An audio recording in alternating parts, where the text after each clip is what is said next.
Hello, and welcome to another chapter of an important book plucked off the shelves at the heart of the Jakuls. As always, I'm your sincere host, Lothran, and there's ever so much more evidence to transmit. So let's dig back in, shall we? Go grab a filling meal, settle into a cozy seat, and pay precise attention to Fleet Part 19, the right tool for the job. Move back out of the way, Linth. We're busy here. Cam thrust himself back into the guts of the javelin. They needed 10 of these things, fully operational by tomorrow, to have any chance of getting the next set of rations from HQ. If the rations weren't spoiled, that is. Errol, run to Lotum. Tell him to send another scav group to the scrap field. We need a lot more exchangers and power bracers, not to mention a couple of converter splitters. And I do not want to make another one of those from scratch. Hurry up and go. Errol ran off, happy to obey his commander. You're not listening to me, Cam. I need the space to work on my patients. Now that I have the knowledge, I need the tools, and the space, and supplies, and assistance. Linth! Cam shouted with his hands and face still buried in the pile of wires and thread funnels. Go do all of that shit. You made a choice. You gambled with the lightning crystal, or whatever it's called. You're one of the lucky few. Not only did you gain the knowledge you desired, but nothing was taken from you. Go be a doctor somewhere else. Cam tried to sort out the various conduits while paying attention to 3 things at once. But, no buts! Go fucking anywhere. Find a storage closet, clean it out, and set up an exam room there. Stop getting in the way. Now! Cam turned long enough to forcibly push the young woman out of the body of the javelin. Errol came back from his run to Lotum. Sir, Lotum already sent a crew out. They should be back within the hour. I love Lotum. He's my favorite. Cam unwound his hands from the mess he'd made of everything, sitting back to take stock of the seemingly growing knot of problems within his grasp. Errol, does the pile of wires look like it's getting larger to you? Yes, sir, I think? Rill! I figured it out! When the weight displacement for the... Okay. I think I know what's happening with all of them. Cam yelled out into the hangar while cutting feverishly at the next panel over from the glut of wires, trying to swallow Cam up. I'm here, sir, Rill called out as he ran up the ramp. What was it? Rill huffed and puffed. He'd been running back and forth across the main hangar all day. He looked like he was about to keel over while he leaned against the inner bulkheads of Javelin 7. Cam sighed and flung the Umbra-enforced plate out of his way. Cam altered his intention through the handy fic tool in his hand, allowing him to slice through the knots of wires, pushing themselves ever further into the cabin. Cam withdrew the offending device. I told you specifically, Rill, do not install thread assist flow boxes that are active. Cam shoved it into Rill's dumbfounded hands. I didn't? Was it your job? It was, sir.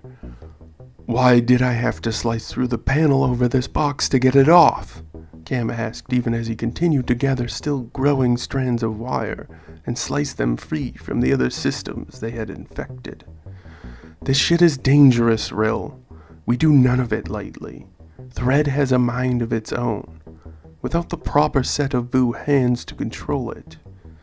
You need a certain configuration of regulators to keep it all under control. All the feedback and control problems could lead back to this one mistake. Cam finished his grim task and fell back in exhaustion. I'll tell the others, sir. No! Cam ordered firmly, moving towards Rill ever so slightly. You're fixing this, Rill. Have the people you'd order watch you. It'll give them a nice break for a change. I'm going back to Javelin 2. Cam flung the pile of wire onto the concrete hangar floor, and he made his way to the fully stripped and processed javelin next to number 4, the only fully functioning vessel the base had to its name as of this moment. "Lotum, any good news?" Cam walked under the scout fighter, tracing his fingers along the sharply back-thrust wings as he kept his distance from the landing gear. "Base is in working order for now, sir. I got a few more of my crew up here helping out." "Did I ever tell you that you're my favorite?" Cam offered up as he took out his Fic tool once more and twisted into place the measuring spanner. Cam then began checking all the seams on the living fighter that had begun to seal themselves back up. Many times, sir. You do yell at me often enough that a reminder is much appreciated," Lotum replied without looking Cam's way as he sorted through the new parts that would be installed in Javelin 2. "Did you read the notes on the true cores, sir?" "In this one? No, I've been tracing Rill's mistakes. He made several small, disastrous alterations to my designs." Cam twisted the mod off, putting the mod and the Fic back in his belt where he'd found them. He walked over to Lotum to stare down at the removed main power true core network. "It's glowing. Same pulse as the interior of the ship." Lotum turned around this time to check. "So it is, sir. So it is.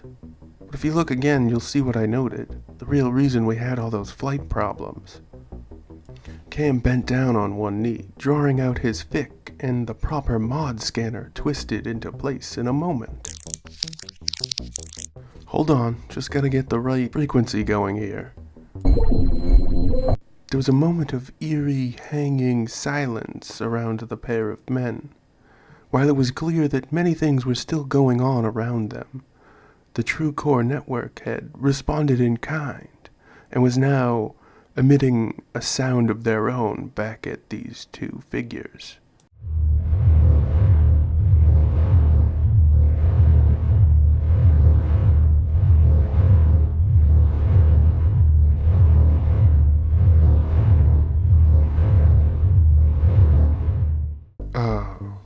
Whoa, okay. So the interference with the controls isn't coming from the scanners anymore. Well, sir, this seems like a whole new problem. What I was trying to get at was, look. Lotum pointed with a steady finger into the center of the cluster. "Oh my. This is impossible, isn't it?" Cam asked, not really all that sure right now that he was looking at it. "It's supposed to be, sir. I mean, they're the smallest core shards I've ever seen, but there they are, putting up a feedback glow of a different hue and tone." Cam stood up all of a sudden, then ran off into the secondary hangar. "Where are you?" Lotum's voice faded off as Cam practically flung himself up Trike's hovering body. Trike opened up the center bottom panels before Cam even had to think about reaching for his Fic to access them. The pale green glow, perfectly in tune from each of the cores, as usual, was the same pulse and dull tone it always was.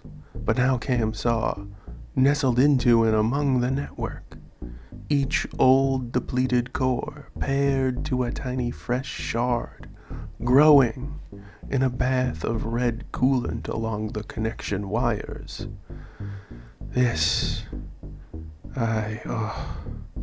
Cam fell back on his rump as he stumbled away from this dizzying discovery, knowing in his stupor why his ship and the others made in a similar fashion were growing. Trike twisted in the hangar to keep Cam from spilling out and hurting himself, closing the ramp. Cam pulled himself back up, flicking the communicator into the wide beam for the entire base.